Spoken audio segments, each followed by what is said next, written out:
நாஞ்சில் கோலப்பன், தர்மத்திற்கு எதிரான ஒரு யுத்தத்தில் இன்னைக்கு இபிஎஸ் அவர்களுக்கு முழு அதிகாரம் கொடுக்கப்பட்டிருக்குன்ற ஒரு புள்ளியில அக்னீஸ்வரன் முடிச்சிருக்கிறார். இனிமே உட்கட்சி யுத்தம்ன்றதே இல்லையா? முடிவுரை எழுதப்பட்டு விட்டதா? சார், நீங்க கேட்ட இபிஎஸ்க்கு முழு அதிகாரம், அதிமுகவில் என்ன நடக்கும்? முடிஞ்சு போச்சு, கதையை முடிஞ்சு போச்சு, ஒன்றும் நடக்காது. சட்டத்தை பார்த்துட்டு போயிட்டே இருக்க வேண்டியதான். ஏற்கனவே 2024 இப்படிதான் கூட்டணி கட்சிகள் எல்லாம் வராமலே போயிட்டு இப்ப நான் தான் முதல்வருங்கிறத அவர் சுட்டி காட்டுறாரு. என்ன வச்சு நீங்க வாங்க, யாராவது இந்த முதல்வருங்கிறதே நான் தான், என்ன முதல்வராக்குறதுக்காக யாராவது அவங்க கூட கூட்டணிக்கு வாங்கன்னா யாரும் வர. நீங்க நல்லா புரிஞ்சு, காங்கிரஸ் போகாது, விசிகா போகாது, நடிகர் விஜய் கூட்டணி போக மாட்டாரு, தேமுதிமுகவும் போக மாட்டாரு. ஏன்னா இருந்தாலும் இன்னைக்கு கூட அவருக்கு அந்த பொதுக்குழு அழகா சொன்னாரு, நம்ம எந்த கட்சியும் கூட்டணி இல்லாமல் 2024 நம்ம 20% ஓட்டு வாங்கி இருக்கோம்னாரு. அப்ப தேமுதிகவையும் எஸ்டிபி கட்சியும் மறந்துட்டாரு. தான் கூட கூட்டணி இல்ல இருந்தது ஒரு வலுவான கட்சிகள் இல்லைங்கிறத அது வந்து மறைமுகமா சுட்டி காட்டுறாரு. இன்னைக்கு பொதுக்குழுல கூட 2019 சுட்டி காட்டிக்கிட்டு 2024 வராரு. அவரு 2019 நம்ம எத்தனை தொகுதி நின்னோங்கிறது தெரியாது, 2024 எத்தனை தொகுதி நின்னோம், அதோட சதவீதம் எவ்வளவு குறைஞ்சிருக்கணுங்கிறது கூட ஒரு தெரியாம, ஒரு அறியாம, ஒரு பொதுச் செயலாளர்கிற ஒரு பட்டத்துக்காக நாளைய அவருடைய முதலமைச்சர் நான் தான், நீங்க அதை வச்சு யார் வேணாலும் வாங்க ஒரு பிம்பத்துக்காக. 2021 தேர்தல்ல அவர் தானே முதலமைச்சர் கேண்டிடேட்டா இருந்தாரு, அதுல சிக்கல் இருந்துச்சா உங்களுக்கு? அப்போ அன்னைக்கு இருந்தவர் கொடுத்தோம், அவரை முதல்வர் கொடுத்தோம், அந்த அவரா கேட்டு வாங்கினாரு. அதுக்கு இன்னும் காலையில 4 மணி. அப்ப ஏன் கொடுத்தீங்க? அப்ப ஏன் நாஞ்சில் கோலப்பன் கொடுத்தீங்க? 2021 சட்டமன்ற தேர்தல்ல இப்ப எதிர்க்கட்சி தலைவராக இருக்கக்கூடிய இபிஎஸ் தானே அன்னைக்கு முதலமைச்சர் கேண்டிடேட் அதிமுகவுக்கு. ஏன்னா 2021க்கு நீங்க 2021 முதல்வருக்கு 2019 அவர் அடம்பிடிச்சிட்டாரு.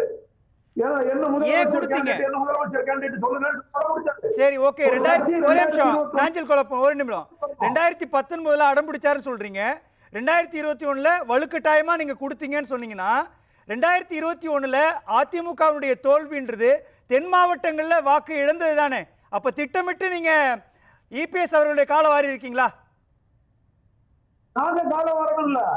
அதான ஃபேக்ட் இல்ல. 2021 சட்டமன்ற தேர்தல்ல, ஒரு நிமிஷம், 2021 சட்டமன்ற தேர்தல்ல மேற்கு தமிழ்நாடு முழுசுக்கும் அதிமுக கைப்பற்றி இருக்கு. கள்ளக்குறிச்சி தொடங்கி கோயம்புத்தூர் வரை அதிமுக ஓட்டு வாங்கி இருக்குது. இன்னைக்கு எதிர்க்கட்சி தலைவராக இபிஎஸ் பதவி ஏற்றிருக்கும், எதிர்க்கட்சியாக அதிமுக பொறுப்பேற்றதற்கும் மேற்கு தமிழ்நாட்டினுடைய வாக்கு வங்கி முக்கியம் இல்லையா? தென் தமிழ்நாட்டில் வீழ்ச்சி தானே ஆட்சியை இழந்ததற்கான காரணம். அமமுகங்கிற ஒரு இயக்கத்தை நம்ம கூடால இணைச்சு விடுவாங்க அமித்ஷா வாங்கி கொண்டு எல்லாரும் சொல்றாங்க. கேட்காமல் இதே ஆணவத்தோடு செயல்பட்ட எடப்பாடி பழனிசாமி தென் மாவட்டத்தில் அடிபட்டார். அதான் உண்மை. அன்றைக்கே இணைச்சிருந்தா அவர் குறிப்பிட்டு காட்டார் பார்த்தீங்களா, 5000 ஓட்டு, 3000 ஓட்டு, 2000 ஓட்டு. எதனால போச்சு? அமமுகங்கிற ஒரு கட்சியை நம்ம வந்து பிளவுபடுத்தி வச்சிருந்தோம், அதிமுக ஒருத்தரை பிளவுபடுத்தி வச்சிருக்கிறோம், வேண்டாம் நம்ம இணைச்சிக்கலாம். அமித்ஷா வந்து லீலா பேலஸ்ல வந்து ரூம் போட்டு தங்கிட்டு கூட உட்கார்ந்து நீங்க கொடுக்கறதுனாலும் சரி நான் கொடுத்துக்கிறேன், கட்சியை இணைச்சுக்கிட்டா நம்ம நாளைக்கு ஆட்சிக்கு வரலான்னாரு. கேட்கிற முடிய மனப்பக்குவம் இல்லாத எடப்பாடி பழனிசாமி வேண்டான்னாரு. அண்ணன் ஓபிஎஸ் அவர்களை நம்ம இணைச்சுக்கிடுவோம் தான் சொன்னாங்க, வேண்டாம்னு சொல்லிட்டாப்ல. இதுல ரெண்டு ஃபேக்டர் இருக்கு இல்லையா? ரெண்டு ஃபேக்டர் இருக்கு இல்லையா நாஞ்சில் கோலப்பன்? ஒண்ணு, நீங்க ஓபிஎஸ் அணி போட்ட இரட்டை இலை வழக்கின் மூலமாக அவருக்கு கொடுத்த நெருக்கடி, நிர்பந்தம். இன்னொரு புள்ளி, நீங்க சரியா களமாடல, அதனுடைய விளைவுகள். ரெண்டு ஃபேக்டர் தாண்டி அவர் ஜெயிச்சிருக்கிறார் இல்லையா? ஒண்ணு, ஓபிஎஸ் இபிஎஸ் ஒரு புள்ளியில இருந்த வாக்கு சதவீதத்தை விட இபிஎஸ் தனித்து நின்று பெற்ற வாக்கு அதிகம் என்றப்போ அவருடைய உழைப்பு அதிகம் தானே. அந்த உழைப்புக்கான பரிசு தானே ஒற்றை தலைமைன்றது, அதிகாரத்தை அவர் கையில கொடுக்கிறதுன்றது. அந்த நின்ன தொகுதி எத்தனை? இன்னைக்கு நின்ன இப்ப நீங்க நிக்கிற தொகுதி எத்தனை? நீங்க இன்னைக்கு 34 நாடாளுமன்ற தொகுதியில நின்றுகிட்டு 20% வாங்கிட்டேன்னு சொல்றதுக்கும் 20 சட்டமன்ற நாடாளுமன்ற தொகுதியில நின்றுகிட்டு 19% வாங்குறேன்னு சொல்றதுக்கு எங்க? அன்னைக்கு ஒரு எம்பி கிடைச்சாங்க, இன்னைக்கு ஒரு எம்பி கூட கிடைக்கலையே. இன்னைக்கு 7 நாடாளுமன்றத்துல டெபாசிட் காலி, 234 சட்டமன்ற தொகுதியில 10 சட்டமன்ற தொகுதியில வெற்றி பெற முடிஞ்சது. நீங்க அதை எப்படி பெருமைன்னு சொல்லி மாறு தட்டிட முடியும்? பெருத்த அவமானத்தை வாரி, அதாவது என்ன சொல்லுவாங்க, மேல எல்லாம் பூசினாலும் கூட நான் நல்லவன், நான் வெற்றி பெறேன்னு சொல்றது ஒரு அவமானமா? இல்ல, ஒரே ஒரு சந்தேகம் தான் நாஞ்சில் கொல்லப்பன், ஒரே ஒரு சந்தேகம் தான். மேற்கு தமிழ்நாட்டில் கிடைச்ச வெற்றி ஏன் தென் தமிழ்நாட்டில் கிடைக்கல? ஆட்சியை அதிமுக இழந்ததற்கான புள்ளி அதானே? அப்போ உங்களுடைய உழைப்பு சரியில்லைன்னு அர்த்தம். அதுக்கு 10.5% பாட்டாளி மக்கள் கட்சிக்கு ராத்திரி 4:30 மணிக்கு கையெழுத்து போட்டு கொடுத்துட்டு இரவோடு இரவாக கையெழுத்து போட்டு கொடுத்து ஒப்பந்தம் பண்ணினார்ல, அந்த பாட்டாளி மக்கள் கட்சியோட ஆதரவு நல்லா புரிஞ்சிருங்க. அதனால அந்த மேற்கு இதுல கிடைச்சது. அதுவே இப்போ அடுத்த 2024 வந்தத பாருங்க, எவ்வளவு தோல்வி. அதுக்கு பிறகு நடந்த உள்ளாட்சி தேர்தலில் எவ்வளவு தோல்வி. அதெல்லாம் நீங்க இந்த தோல்வியை பாக்குறீங்கல்ல நாஞ்சில் கொல்லப்பன், இவ்வளவு தோல்வியை இபிஎஸ் சந்திச்சாருன்னு பாக்குறீங்கல்ல, ஆனால் சட்ட ரீதியாகவும் கட்சிக்குள்ளேயும் எவ்வளவு நெருக்கடியை கொடுத்து அதுல நின்று இருக்கிறாருன்றதையா பார்க்க மாட்டேன்றீங்க? அவரு தன்னை முன்னிலைப்படுத்துறதுக்காக அவர் நெருக்கடி கொடுக்கிறாரு. இன்னைக்கு கூட அந்த பொதுக்குழு நீங்க பாருங்க, எல்லாரையும் பாடி பில்டர்ஸ் எல்லாம் வச்சு நிப்பாட்டி விட்டு தன்னை பாதுகாத்துக்கிறது. அங்க யாருமே, எனக்கு எடப்பாடி பழனிசாமியை அவரை பார்க்கும்போது ஒரு படத்துல பார்த்தா அவரை நான் வாழ்த்து தான் சொல்லுவேன். ஏன் தெரியுமா? மிக சிறந்த அரசியல் வியாபாரியாக தெரிந்தார். இன்னைக்கு பொதுக்குழுல இல்ல ரொம்ப கடுமையான வார்த்தை நாஞ்சில் கொல்லப்பன். ஒரு கட்சியினுடைய பொதுச் செயலாளரை பார்த்தோ அரசியல் கட்சியினுடைய தலைவரை பார்த்து நீங்க அப்படி சொல்லக்கூடாது. அரசியல் வியாபாரன்ற வார்த்தை ரொம்ப கடுமையானது, அதை இந்த அவை ஏற்றுக்காது. ஒரு தொண்டனா, அதிமுக தொண்டனா வயிறறிஞ்சு சொல்றேன் சார். அங்க இருக்கிற செங்கோட்டை என்ன வாய்ப்படுத்த முடியல, அங்க இருக்கிற மற்ற தலைவர்கள் எல்லாருக்குமே சொன்னாங்களா நாஞ்சில் கொல்லப்பன்? ஓபிஎஸ் அணியை சார்ந்த யாரிடமாவது என்னால் பேச முடியலன்னு சொல்லி முன்னாள் அமைச்சர் செங்கோட்டையன் சொன்னாரா?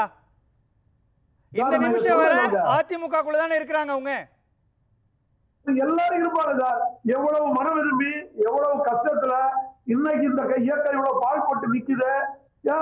அவைத்தலைவர் இவரு தமிழ் மகன் கடைசியா சொன்னாரா, மாவட்ட செயலாளர் பெருமை கொள்ளக்கூடாது, ஒன்றிய செயலாளர் தம்பட்ட அடிச்சிடக்கூடாது, அமைப்பு செயலாளர் பண்ணிடக்கூடாது, எல்லாரையும் ஒருங்கிணைக்கணும்.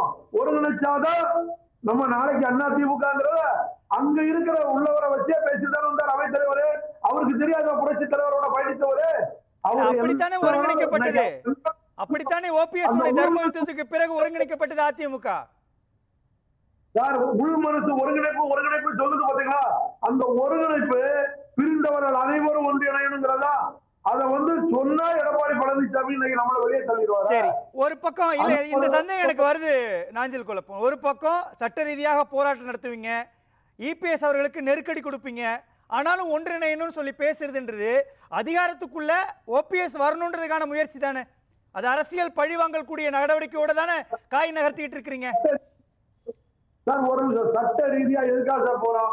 ஒருங்கிணைப்பாளர், இணை ஒருங்கிணைப்பாளர் 2026 வரைக்கும் காலாவதி ஆகவில்லை, தொண்டர்களால் தேர்ந்தெடுக்கப்பட்டது. அதை இவர் நீதிபதி ஜெயச்சந்திரன் சார் கொடுத்தது. அந்த தீர்ப்புக்கு பிறகு நாங்க போகல. எடப்பாடி பழனிசாமி தான் நீதிமன்றத்தில் இடைக்கால ஜாமீன் கேட்டு போனாரு, இடைக்கால மனு போட்டாரு, அதை எதிர்த்து போனாரு. பொதுக்குழு செல்லும், பொதுக்குழு செல்லுமா செல்லாதா, பொதுக்குழுல உள்ள தீர்மானம் செல்லுவான்னு எடப்பாடி போனதுக்கு தான் நாங்களும் போக வேண்டிய கட்டாயத்துக்கு உள்ளாகுது. நல்லா புரிஞ்சு, அண்ணன் வேட்டி கட்டக்கூடாது, அண்ணன் கொடி கட்டக்கூடாது, ஆனா இப்படி போனதெல்லாம் எடப்பாடி பழனிசாமி. நீங்க எல்லாருமே நீதிமன்றத்துக்கு நாங்க போறோம்னா நாங்க போனது உரிமைக்காக போறோம். தொண்டர்களால தேர்ந்தெடுக்கப்பட்ட கட்டக்கூடாதுன்னு அவர் வலுக்கட்டாயமா போனாரா? ஒரே ஒரு கேள்விதான். நீதிமன்றம் ஒரு தீர்ப்பு சொல்லி இருக்குது, அந்த அடிப்படையில் தானே நீங்க செயல்படணும். நீதிமன்றம் என்ன சார், நீதிபதி ஜெயச்சந்திரன் சார் என்ன தீர்ப்பு கொடுத்தாரு? ஒருங்கிணைப்பாளர் காலாவதி ஆயிட்டுன்னு சொன்னாரா, இல்ல அது தள்ளுபடி ஆயிட்டுன்னு சொன்னாரா? தேர்ந்தெடுக்கப்பட்டது டிசம்பர் 2026 வரைக்கும் ஸ்டில், அது உண்மைதானே? அதுக்கு மேல நீங்க எப்படி ஒரு பொதுக்குழுவை கொண்டு வரீங்க? அதுக்கு மேல எல்லா சில்லாதகடி வேலையும் பாக்குறது எடப்பாடி பழனிசாமி. தன்னை முன்னிலைப்படுத்துறதுக்காக அத்தனை வேலைகளையும் பாக்குறாரு. அதுக்காக நீதிமன்றத்துக்கு பேசலாம். நாஞ்சில் கொல்லப்பன், ரொம்ப முக்கியமான புள்ளி இல்லையா? உங்களுக்கு ஓபிஎஸ் அணிக்கு அதிருப்தி உருவாகி இருக்குது, அநீதி இழைக்கப்பட்டிருக்குதுன்னா மாவட்ட செயலாளர் உங்களை கூட்டு போயிருக்கலாமே, அல்லது ஒரு போட்டி பொதுக்குழு நடத்தி இருக்கலாமே. ஏன் இதுவரை ரெண்டையும் செய்யலன்றார் அக்னீஸ்வரன். அதாவது அறியாமல் செய்கிறாரு எடப்பாடி பழனிசாமி. அது போல 20 ஆண்டு கால புரட்சி தலைவி அம்மாவோட பயணித்தவர் அறியாமலே செய்ய மாட்டார் சார். ஒருங்கிணைப்பாளரா இணை ஒருங்கிணைப்பாளரா தொண்டர்கள் மூலமாக தேர்ந்தெடுக்கப்பட்டு 2026 வரைக்கும் இருக்கு. 10 நாளைக்கு முன்னாடி எடப்பாடி பழனிசாமி அதெல்லாம் ஒண்ணும் கிடையாதுங்க, இரட்டை குழல் துப்பாக்கி தான் சொன்னவரு திடீர்னு இடைக்கால பொதுச்செயலாளர் இருக்காரு, திடீர்னு பொதுக்குழுவை கூட்டுங்கிறாரு. பொதுக்குழு மூலமா இந்த கமிட்டியை குறைக்க முடியாது சார், பொதுச் செயலாளரை நீக்க முடியாது. பொதுச் செயலாளர் அந்தஸ்துல இருக்கிற ஒருங்கிணைப்பாளரை புரட்சி தலைவர் எம்ஜிஆர் வகுத்த விதியின் பிரகாரம் அந்த பயில பிரகாரம் அசிக்க முடியாது. ஆனா அக்னீஸ்வரன் அவருக்கு தெரியாம சொல்லிட்டு இருக்கிறாரு.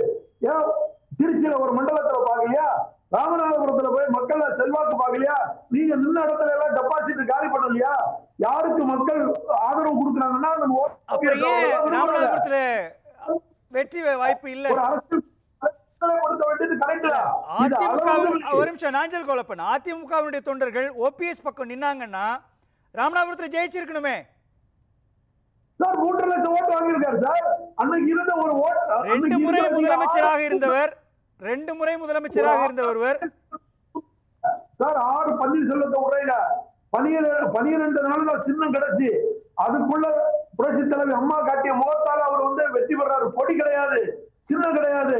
நல்லா புரிஞ்சுற, உங்களுக்கு கொடியை கொடுத்து சின்னத்தையும் கொடுத்து கடைசியில டெபாசிட் காலி பண்ணிடலாம் சார். பாருங்க. இல்ல நாஞ்சல் கோலப்பன், இது புதுசா கட்சி தொடங்குறவங்களுக்கு சொல்லலாம். நாஞ்சல் கோலப்பன், சின்னம் இல்ல, அவங்க சின்னத்தை மக்கள்கிட்ட கொண்டு போகணுன்றது எவ்வளவு பெரிய ஃபெமிலியரான ஃபேஸ் ஓபிஎஸ். ஏன் வெற்றி வாய்ப்பு இல்ல? இல்ல சார், புரட்சி தலைவர் எம்ஜிஆர் அன்னைக்கு ரெட்டை சின்னத்துக்கு ஓட்டு போடாதீங்க. இன்னைக்கு இருக்கக்கூடிய மீடியா பவர்ல ஒரு பிரஸ் மீட்ல உட்கார வச்சு இதுதான் என்னுடைய சின்னம்னு ஓபிஎஸ் காட்டியிருந்தாருன்னா பட்டி தொட்டி எல்லாம் அந்த சின்னம் போய் சேர்ந்திருக்கும் இல்லையா? சின்ன போய் மக்கள்கிட்ட சேர்க்கலன்றதெல்லாம் ஒரு காரணமா?